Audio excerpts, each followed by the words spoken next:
All right, YouTube, this your guy, John Lifestyle. Before I get started on explaining why I dislike my LS swap, the work that the guy did, why I'm not satisfied with it, can y'all go on hit the subscribe button, the like button, and comment. All right, first I'm finna start off by saying that this video is 3 years old. I thought about doing YouTube 3 years ago, talking to certain YouTubers that's on YouTube now, that I'm not gonna mention their name as of right now. But so I started recording the process of the Suburban.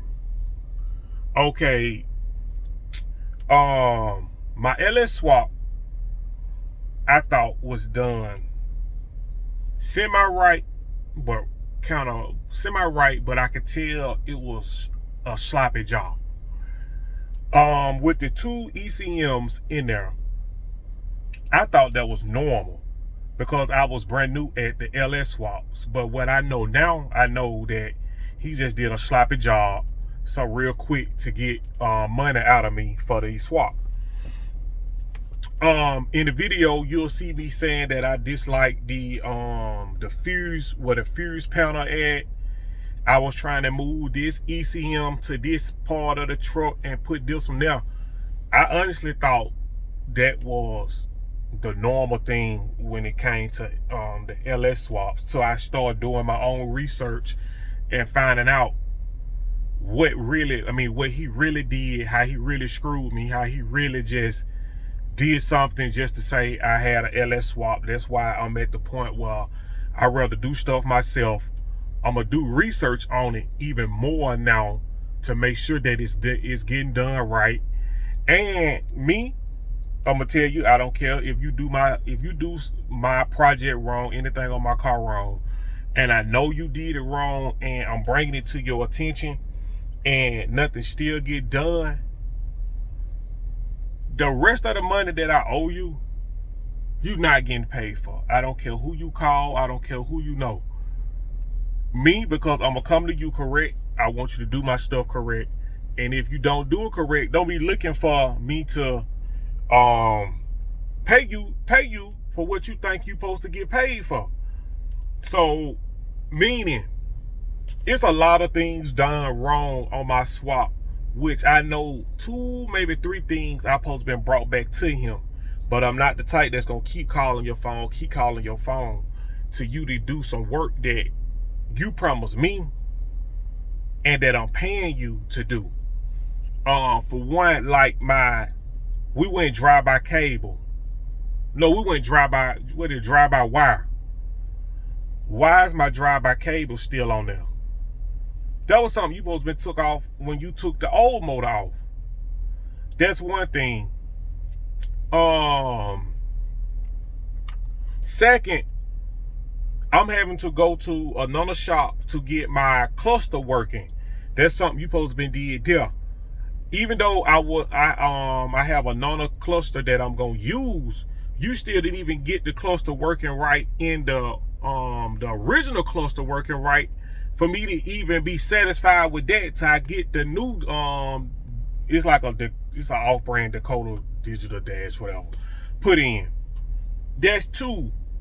3, how y'all, when you watch the video, how you see my ECM one up against the firewall, and the other one is sitting in the bracket where the old ECM went. That's exactly how I picked it up, with the fuse part hanging like it was. I did nothing extra to it. Me just being happy that I'm having an LS swap done, being in such of a hurry, to the simple fact of, I'm like, okay, he's a cool guy. He seemed cool or whatnot. So I can bring it back to him and we can get all this together. But now I see that what type of work that you did, and then you still have my other Suburban there doing, I think, the motor job, replacing the motor in it. So me, I'm going to shop to shop, having them, I'm bragging on the shit, the swap, knowing that, oh yeah, and also he cut the lines for my AC. Why would you even cut the lines for the AC knowing that you knew I was going back with a AC compressor. And then how the lines hanging on top of the engine, that's exactly how it was. But then you want me to pay you, for the amount that you supposed to been got paid. Man, I'm not doing it. I don't want to cuss and all that. I'm not doing it because the money that I supposed to been paying you, now I got to pay somebody to fix your mess up that you didn't even know. If you didn't know how to do an LS swap, or you wasn't too familiar or that great with doing an LS swap, you could have just told me and I would have known then what type of work I was looking at. Then that probably would have made me go ahead and figure out how to do my own LS swap. I would have been more satisfied with me messing it up than me paying you to mess it up.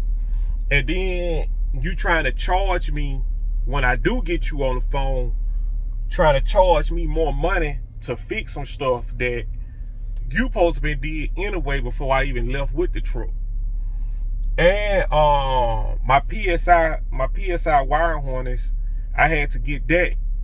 It was a couple of things missing off of it that he cut off that you didn't even tell me. And what else? Oh, so now that I'm getting more familiar with YouTube, that's how come the videos might come out and y'all, the people that's familiar with swaps, might be like, that ain't how you do it, or that's a sloppy job. I did not know 3 years ago that I was getting screwed on a LS swap. So now I'm in the process of spending double money to get my truck running back right. So I believe that's what made me wanted to go buy another OBS Suburban and leave the original motor in there. That way I can have something to drive, and the things that I was gonna do to that Suburban, I'm doing to that one, because it's taking more money than what I expected. For example, for the to get the AC lines replaced and hooked up to the new compressor, that's $900. When we did the swap and we talked about the swap, the goal was, I didn't want to spend too much money. But if you knew by me buying a Dirty Dingo, I think I got that. Yeah, I got the AC compressor from Dirty Dingo. If you knew me buying this AC compressor from Dirty Dingo wasn't gonna match up with my original AC hose, that's something you should have told me. And I would have just bought brackets for the original AC hose, for the original AC compressor, and put on there. But no, what I think he did was, because he had an OBS 2-door, truck there. What I'm thinking he did was, he had me to buy a new compressor, and what he did was he used my old compressor and put it on his car.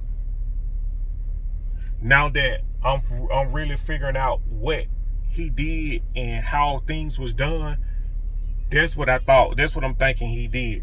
So yes, I got screwed on this LS swap. And it's just something that I'm gonna have to deal with, and I'm fixing the screw up from somebody else. So when this video start, hold on. All right, YouTube, this your guy SUVJ. Today video was gonna be us riding around the city, going from shop. Well, I had 3 shops that I did want to take y'all to get prices and see when can they start on it. I want to get my gauge cluster put in because I ordered a new one. I also want to get up under my hood, try to get that cleaned up some, because I do not like how them wires is hanging up under the hood and how the ECM is in there. And also go to my mechanic shop because I need to figure out what type of suspension I need for my truck, because hopefully in the next, well, I can't even give a date because my truck got to get repainted. So whenever the truck get repainted, the first thing I'm gonna do is put my rims on. But it's a hold up, of course, all because of the hood. I did mess up the hood, and as you see, It is a whole nother different color from the truck. So I got to get the whole truck repainted. Get it repainted. I don't like how that wire down there hanging. I want that better in a better place. I don't like how this ECM is sitting up there, and I definitely don't like how this is just hanging. Pay too much money for ECM for it to be hanging. My goal was today was to get this ECM put over here, along with that ECM put all in a box, because I see that certain people have boxes they can put their ECM in, and that's what I want to do. Okay, but we're not getting any power to the truck. So my goal for today is to figure out what is causing, what is the cause for this. I do have a new windshield wiper jug. No, that's a cooling jug. I do have a new cooling jug, and I also have a new windshield wiper jug also. But it wouldn't make sense to put it on now when hell, the truck gonna start. And as y'all see, turn the switch, don't get it nothing. So what I'm gonna do is I'm finna try jumping the truck off. And see what I get from there. Damn, I need these keys.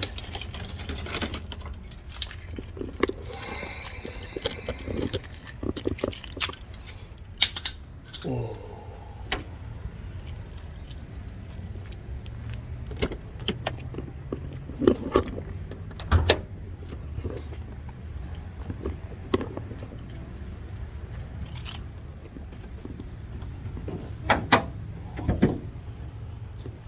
Y'all just give me a second, I'll be right back. All right, YouTube, I'm back. Well, I got some good news. I know my pocket's gonna be happy. Hell, I know the bank gonna be happy. I ain't got to swipe that card. I don't have to swipe that card on no battery or no alternator. So I get over here, put the negative, the battery cable on the battery, and this is what I hear. When I did that, I hear the power kick on. All right. So they're telling me now that that negative post over there is loose.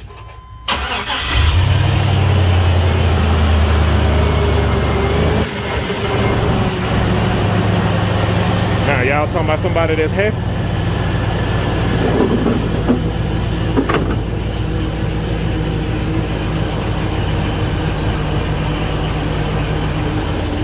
All right, I'll get back with y'all in a second. I got to get this truck out of this storage unit.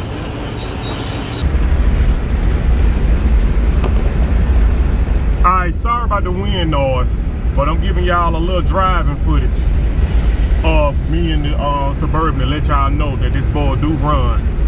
I know it's a little blurry.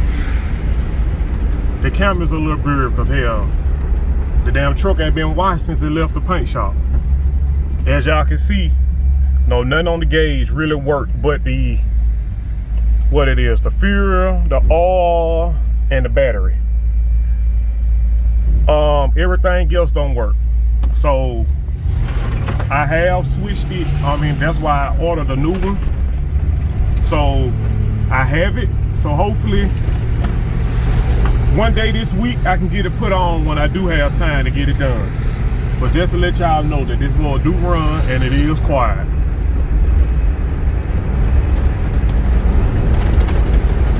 And it will get up and go.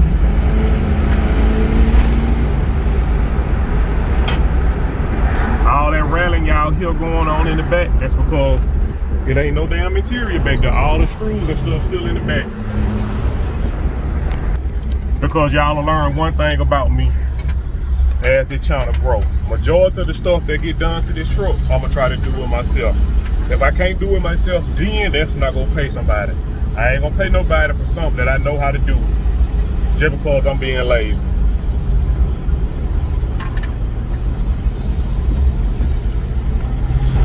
And even going up hills, it ain't no problem with it going up hills. You know what I'm saying? My truck will run. I have drove it I think I have put almost 400 miles on it so far. Doing it with no problem. So look, when I get to my dad's house, I'm gonna turn this camera back on. I'm gonna turn this camera back on.